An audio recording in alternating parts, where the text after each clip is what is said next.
আপনার রাশির রং জানলে বদলাতে পারে ভাগ্য। জ্যোতিষ মতে প্রতিটি রাশির জন্য আলাদা রং আছে। সঠিক রং পড়লে এনার্জি বাড়ে, আত্মবিশ্বাস বাড়ে, কাজে আসে সাফল্য।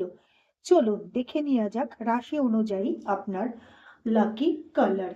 এরিস red yellow, Taurus white green, Gemini purple green, Cancer blue white, Leo yellow pink, Virgo green yellow, Libra blue white, Scorpio orange red, Sagittarius yellow red, Capricorn blue green, Aquarius blue red, Pisces green yellow. ভালো লাগলে অবশ্যই like, share এবং চ্যানেলটাকে subscribe করতে ভুলবেন না। Thank you.